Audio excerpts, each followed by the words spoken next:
Right. So, guys, why don't, for the sake of our agenda, let's go ahead and begin.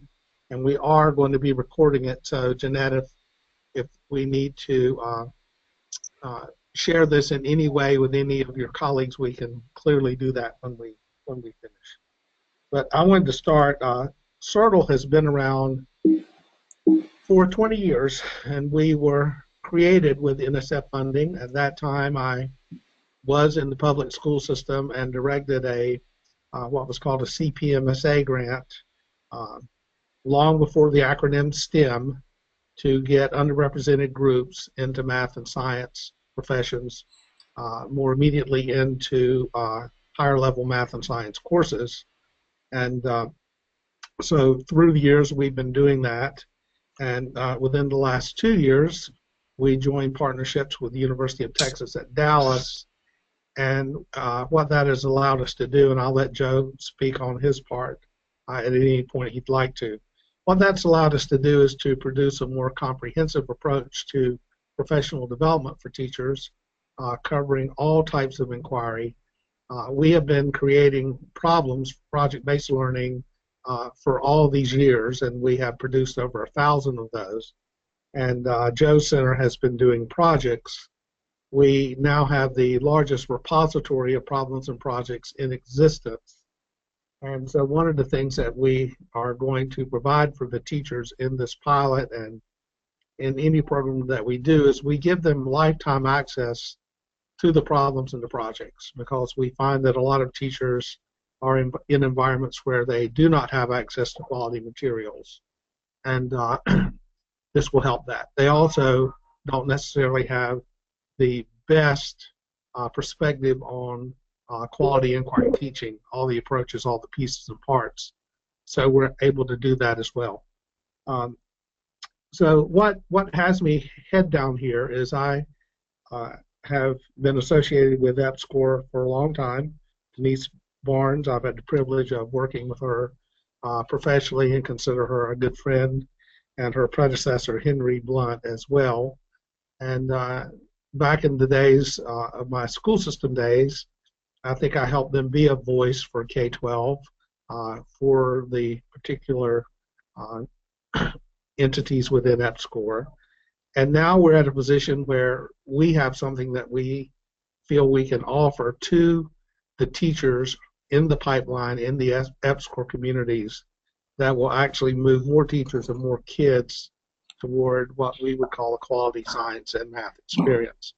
So we have convinced our two organizations, UT Dallas and the Wake-UTD School of Medicine, to fund a pilot and give us the opportunity to go into one of your communities, identify a group of teachers, and engage with them, give them our training, give them our access, give them coaching along the way, and then we would take a look at the impact of that, both on their attitudes, their behavior, and hopefully even performance goals of their students, and see what type of value we can ascertain around doing this for the larger group of EPSCoR communities.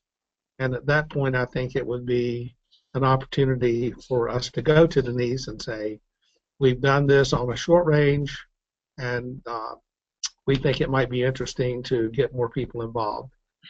Our goal is to get a lot of use of our materials and our approaches. We are both nonprofits. The most expensive it gets with us is covering cost, and with the pilot, we're doing that. So as the director here and someone who had the opportunity to found this or co-found this center in 1995-96, this is a perfect circle for me, an opportunity to take something that was created under the NSF umbrella and actually get back to the NSF community. So when you're in year 43, you find things like that are very tangible and important. So short-range goal is to identify a site who would be willing to allow us to work with them and with the teachers in the areas that they serve, to take a look at the impact that we can produce and provide in that K-12 environment, And then if we're able to determine, which I think we will be able to, we have been able to in the communities where we're currently working, if we can determine that this is a valuable thing, to then have it be a larger conversation and determine if it's possible to expose more and more communities and more teachers to what we have to do. So what we have in store for you today is Joe is going to take over in a moment and talk to you about the very specific components of what we do with teachers. And then we're going to propose a timeline for interaction, give you folks an opportunity to ask us any questions that you'd like to ask us. And once again, our short-term goal is to have at least one of you say, yes, we think this is something we'd love to make available for the K-12 educators that are in our communities. So, Joe, would you like to go ahead now? Sure. Go ahead and get the PowerPoint set up here. So before we begin, I just want to orient you really quickly to the GoToMeeting panel that you have. You should see maybe an icon that looks like two figures, shoulders up and head.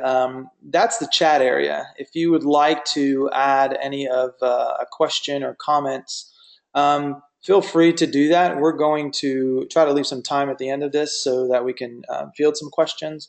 But if you have them and you put them in the chat, then that'd be make it a little bit more efficient for us to address those. And then those that we can't address because of time constraints, we'll make sure that we can send those out, the answers to those. So I'm glad that you guys broke away from your busy schedules to be with us. And I would just like to begin by framing the issue which is really driving what Stan and I are trying to do here. We visit classrooms a lot, and they can be described as very passive learning environments for kids. And if you're working with K-12 teachers and students, you've been in classrooms, you've probably experienced some of the same things. There's plenty of content being delivered, but very little is being done with it. And we think it's this idea that the accountability system in education has really driven teachers to focus on content delivery. They have so much to teach, and so they just are really laser focused on it. And the idea of bringing in skills or anything else is challenging for them and really detrimental. Could be detrimental to their teaching, and they feel the effectiveness it has on kids. But what we're seeing is that it's really negatively impacting what's happening with kids. While the content is important, if we really want the pipeline that we need, that we want kids to feed into, we need them to be learning and experiences where they're not only learning content, but they're learning it in the context of some relevant problem or issues, and then using that content and, more importantly, the skills to address these problems.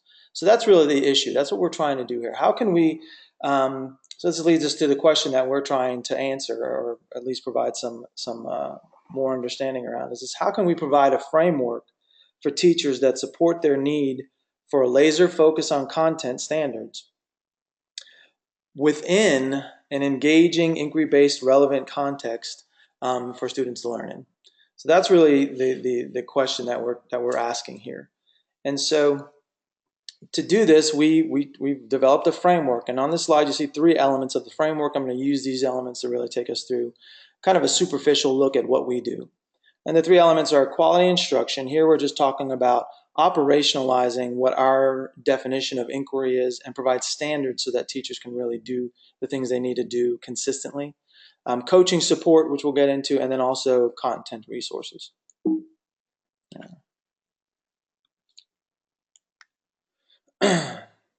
So the first element of the framework is quality instruction. And so we have to prepare the teachers that we work with for the work that we're going to provide and assist them with. And so we do this by really operationalizing what we think quality instruction is based on research. We provide experiences around 5 standards, and we use the term standard because they're very familiar with the idea of standards, and with their content standards, what they how they really organize all of what they do around hitting those content standards.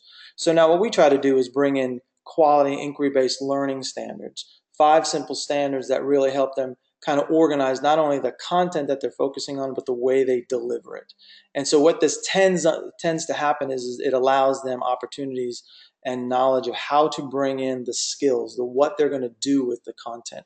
And it's truly an alignment issue, which really kind of dictates how kids are going to learn the content. Usually state standards provide verbs that describe how kids should be using or understanding the content. And we really try to make that explicit in this model. So the other things that this does is it helps them to really foster engagement in students by making sure that there's opportunities for conversation around content, that they can easily be assessed to see how far along they are in their understanding. We also use it to develop the entire experience and making it very creative to where students can have opportunities to build on their understanding at a certain point and develop an understanding that can then be shared with the teacher for assessment. So it's a very engaging inquiry-based environment, but very structured, not different from a typical open inquiry. It's a very structured guided inquiry. And we kind of use the tagline of student-centered around teacher purpose. And that purpose is really driven by the content standards and the skills directed in the content standards. So this area of the framework really helps us to meet that issue of providing them an opportunity to be laser focused on their content standards, but also bring in the elements of the doing part. How are they using that content to solve problems? The second key piece is the coaching support. Now, coaching is huge here. It provides us to continue the support for these teachers. So in the summer, in our foundational workshops where we go over the framework, it's very experiential, but once they go back to the classroom, they need time to think about how this looks when they're doing it. And we provide some reflection opportunities in our trainings, but it's different when they get back in the classroom and they're dealing with the new things that pop up or new opportunities that pop up. So we make sure that we not only coach to implementation to support successful implementation in the classroom, but also giving them structures to coach themselves so that they don't really need us for a long period of time. If we can build their self-awareness and give them tools to coach themselves around the framework, then we think that's a very important piece there. The second thing that allows us to do is as they move into designing their own learning experiences, their own inquiry-based learning experience, it provides us the opportunity to kind of really help them in that role, kind of pre-conferences before they implement, be with them during implement, and then talk with them afterwards to see what did that look like. And we judge success always by student work. And so a teacher is effective if the student can show and demonstrate that they've understand the content. And so that's what we always are challenging them to produce. The third area here is our content resources. Now, a lot Let of me pause you. excuse me. Joe, let me pause you one moment. Okay. I'm very photogenic, but the folks can't see you. They're only seeing me. Well, I don't necessarily want them to see me. They should just be looking at the PowerPoint. Okay. Okay. Then I'll make sure I keep smiling. Yeah, you're going to see yourself, but I don't think they're seeing you. Well, they might be seeing you. Okay. You'd be in a small area. All right. Thanks. Thanks for considering my face. Okay. Thanks for rating. I didn't want you to feel slighted. No. All right. So this next piece, still in the preparing teachers, is this idea of content resources. There's a lot of programs, and even some of your programs provide lesson plans and activities for teachers to do, and that's a great start. We take it a lot deeper than that. We not only have a repository of resources, both problem and project-based learning, that are aligned to Common Core standards and national the NGSS, and so we have these resources, but what's different about these resources is that they're aligned to the pedagogy that we've been having them implement in an everyday teaching environment. So that's the first thing about the resources. The resources are also a very important training tool. They writing curriculum is a lot different than implementing curriculum, and so by using these resources, they're able to kind of not only practice the pedagogy, but also kind of see the major elements of design that allow the specific behaviors we want in kids to come out. So they kind of see that, and that's really what we debrief around. But more importantly, these resources can be aligned to their specific purpose, and I'm going to explain that in a second. But even more importantly, it can be aligned to the research agendas that you guys have in your programs. So, for example, the the the uh, the image you're seeing there on the let me get this up here. I'm trying to pull another image up, but the image you're seeing there on the PowerPoint is the front cover of a high school environmental systems project-based learning case.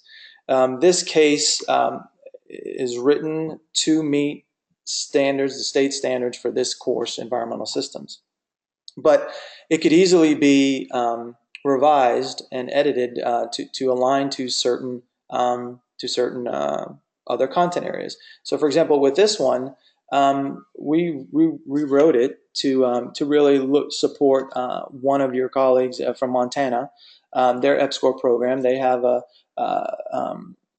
they've developed as part of their grant the Montana Institute on Ecosystems, and their main focus is targeting environmental and ecosystem science, specifically looking at impacts of extraction and mining and different things about how that really impacts ecosystems. So this is a real world problem. This is what your research is on. This research now is brought into this project, this case, this piece of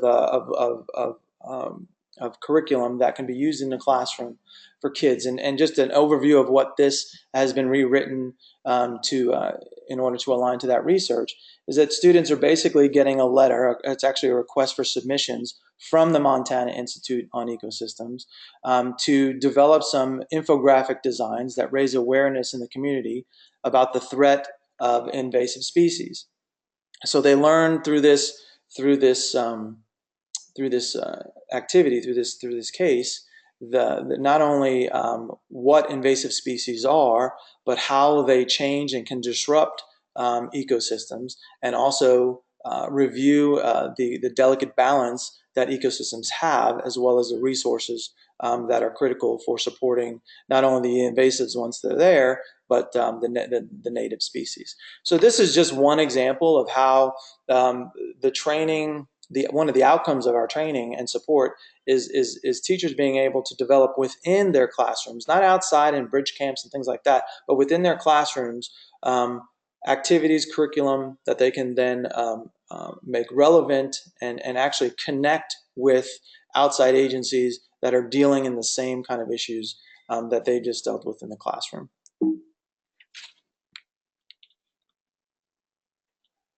So that leads us to the last slide that I have, and this slide is really around preparing students. And so because we focus so much on everyday practice, sometimes in a classroom things like project-based learning and problem-based learning, they only happen at certain times. A lot of times they're only relegated to certain types of kids that can do this.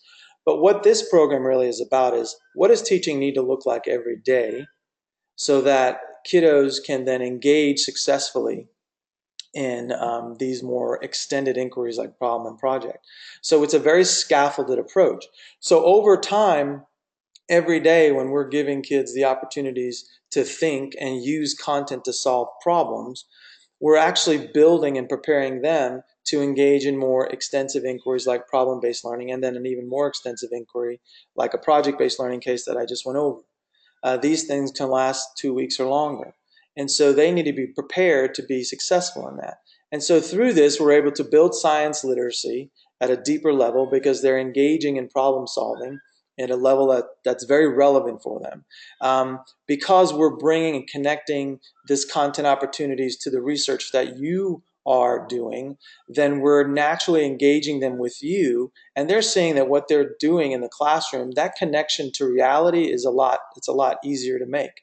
It's another misconception that teachers have, is they think that we have to provide the connections for them to make things relevant, but really it's the students need to be making those connections. So we think that what's happening every day translates into excitement and engagement with kids, which then gives them excitement and engagement in these opportunities that come outside of the classroom. And so the audience for bridge camps, and Stan can talk about this because his center has done this for a long time, but the audience for bridge camps just increases. The pipeline awareness becomes greater. We can address all kids because the excitement is there. The standards are gone when you're dealing with the informal side of this. So what we're doing in the formal education piece within the classroom is transferable to those external informal opportunities for kids. And what is also is the content and the skills that they're taking from the classroom to the informal piece. So basically that is my piece, and Stan will get back on and talk about these next steps. So I think what would be good now, Joe, is to have the people on the call have an opportunity to talk, share what they see, ask any questions they might have. Our next steps are pretty clear. We would like to have a partner. We would like to work with that partner to identify the parameters and the components of a pilot project, begin designing that project collectively with the site in the springtime, and begin looking at identification of teachers that probably would be better to be engaged once they get through teaching kids in the summertime. So that's our current thinking. It's not necessarily the best thinking, but it's what we're thinking without your input. So if you guys will talk now, we'll get some sense of whether we're on the right track or what we need to do next.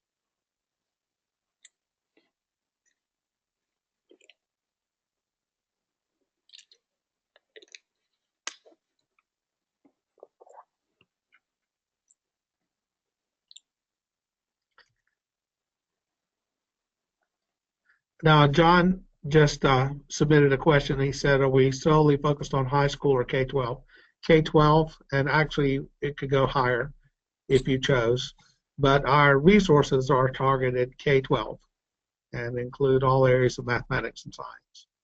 We actually include language arts as well. In terms of impact at particular grade levels, I think it's going to vary. We think that the earlier we can get kids engaged and teachers engaged in this type of instruction, the better. But so we have a lot of elementary participants right now. We're currently serving around 250 K-8 math teachers through an MSP grant in the Piedmont region of North Carolina. We're funded to do a 3-year project there, and that's where we're beginning to see our initial results. Those results are K-8.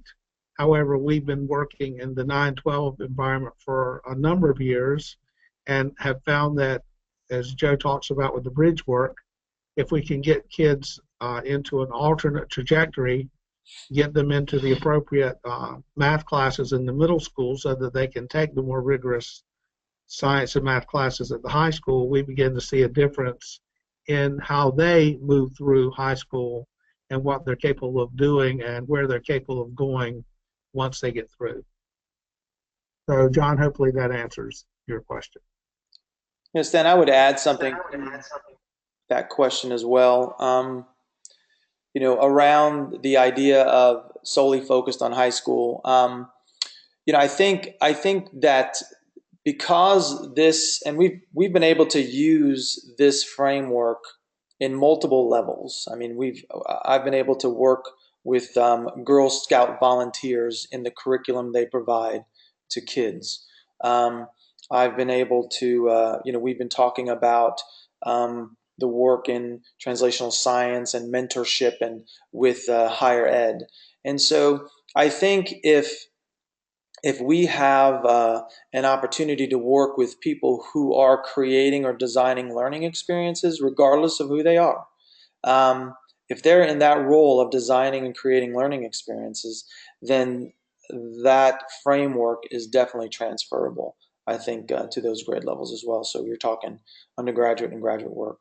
The initial philosophy of problem-based learning, which then led to project-based learning, came out of the medical field at the university level. So this framework that we're using is kind of even undergirds that initial philosophy and pedagogy.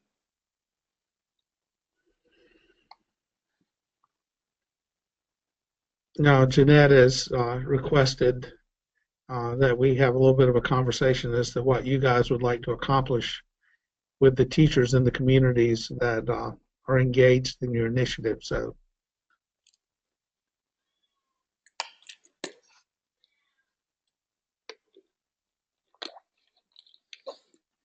So John asked another question, and while others are thinking about that last question, um, has your approach so far been focused on district-wide engagement, individual schools, or a teacher-based cohort? Yes.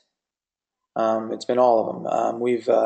As far as the work I've been doing in Texas, it's been driven by small academies mainly, the STEM academies within Texas. Um, our work in North Carolina has been whole district, from central office down to individual schools and then individual teachers. So it's one of those areas where, again, the framework, we've been challenged to see if it could work at different levels with different audiences. We're working with central office personnel. We're working with part of this. We've turned into a coaching certification. So there's mentorship and coaching opportunities at every level that we use. The same standards of instruction as actually a learning model as well. So yes.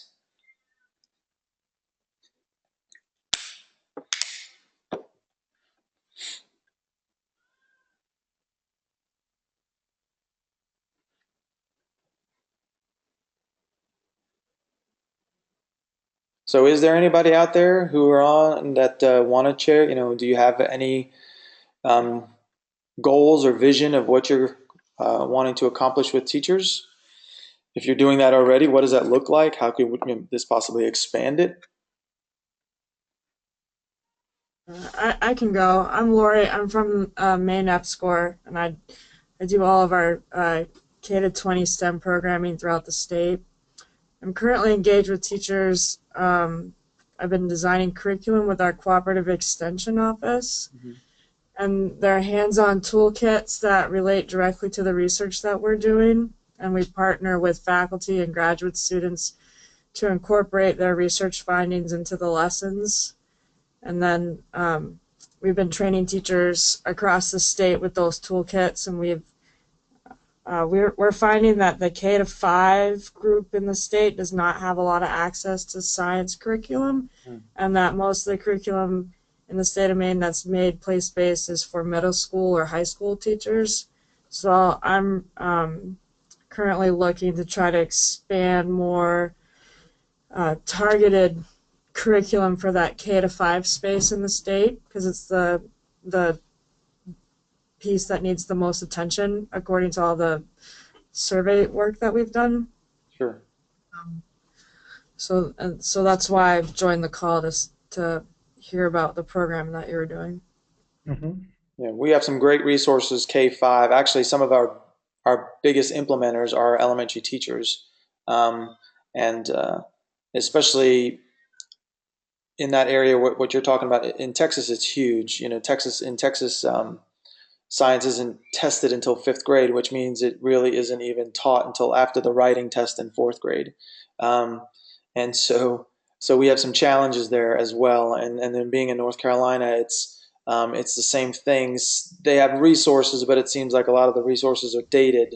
Um, and so with this program, we've not only been able to provide, not resources that can hit every single standard that they cover, but enough resources K through 5 to be able to really provide some opportunities for teachers to leverage either what's already there and revise it to meet their needs and their expectations within their content area. And so that idea of getting them involved in the curriculum process and the development process is huge, because that's our big piece of sustainability. Not only for them to be able to coach themselves and kind of look at what just happened in their classroom and say, hey, I need to fix this or fix that, but also looking at ways to initially design learning experiences that are inquiry based on our framework. And so this is huge, because they can pull, there's resources all over the place. And so they just Google a content term and find resources and all of a sudden implement it. And so that's not working. So we need to give them some kind of framework to look at these resources that they get and kind of change them or revise them to be inquiry based as we define it. So thanks for you're doing a lot there in Maine. I'd like to see some of those kits. We post them online. We're getting ready to post them, and we're going to be out at the National Science Teachers Association meeting in Los Angeles presenting. Oh, fantastic. Yeah.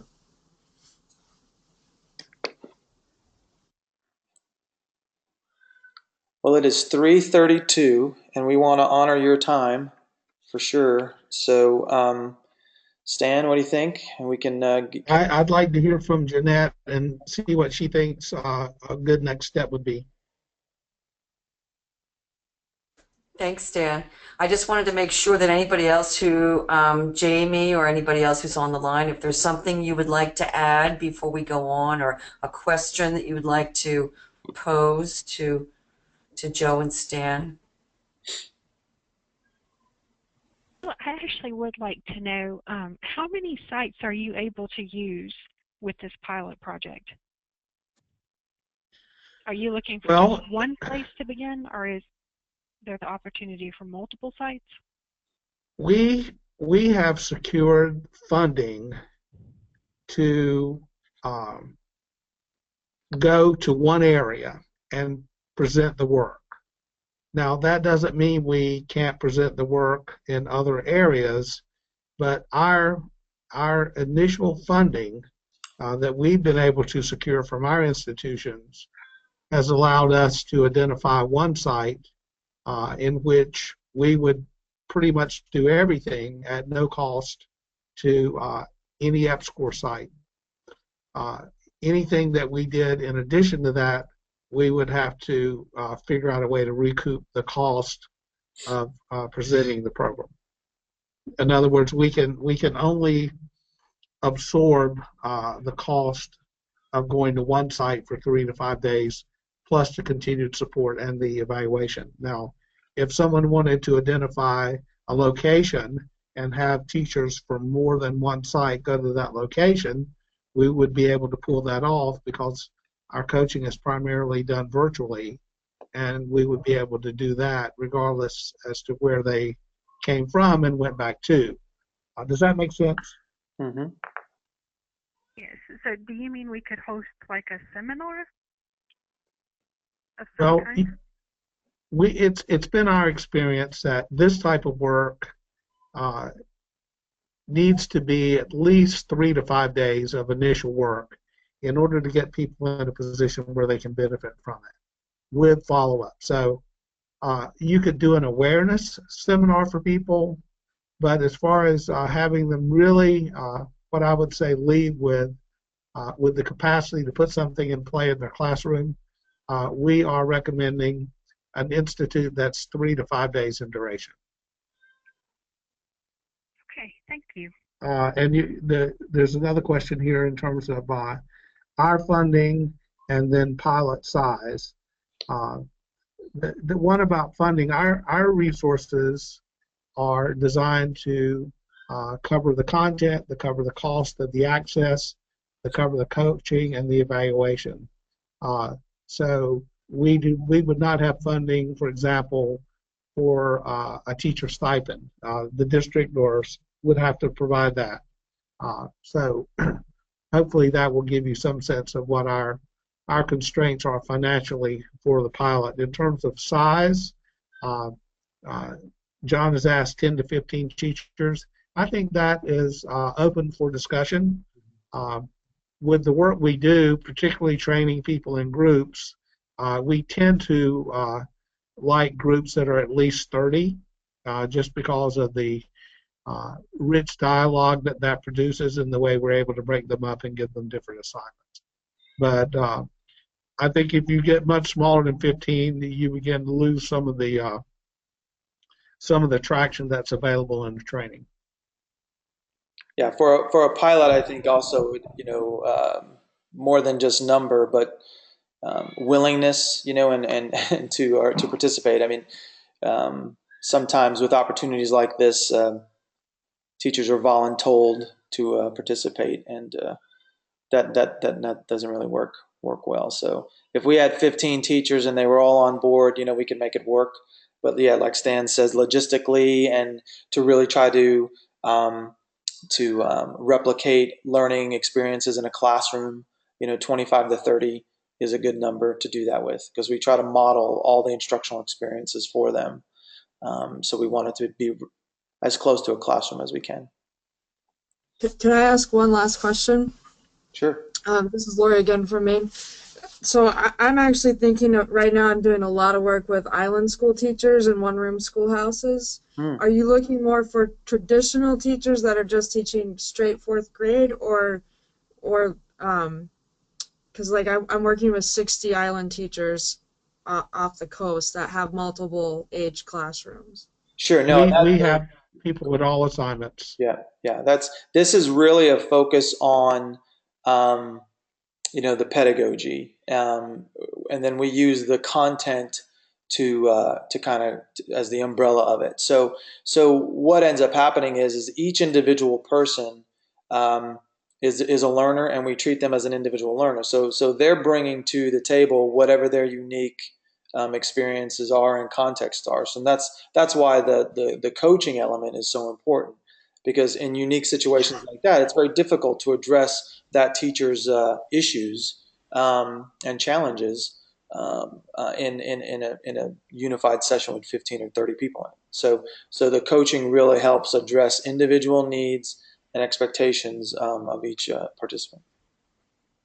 And since there's literally no limit to the scope of access they would receive, if I'm in the pilot and I have K-5 responsibilities, then I would get K-5 access. Mm-hmm.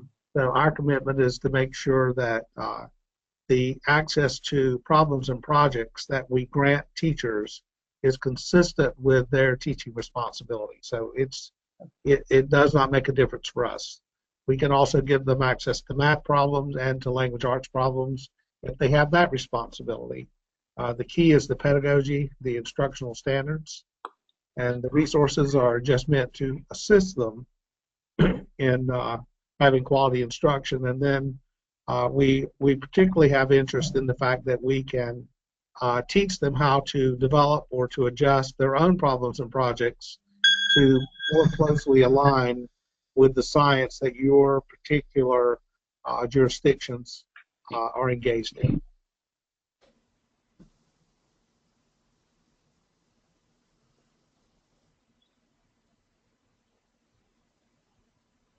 Jamie, did you get all of your questions answered?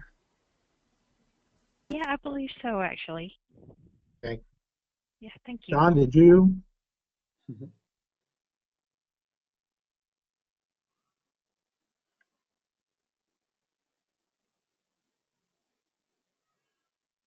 Yes. Okay, great.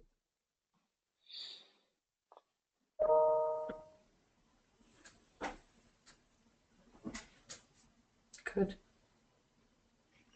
Okay, Jeanette, I think we're back to you now. All right. Well, thanks. So Stan and Joe, do you go by Joseph or Joe? Joe. My mom calls me Joseph. Okay. Stan calls me And Joey. I call it Joey. So somewhere in between there is okay. Okay.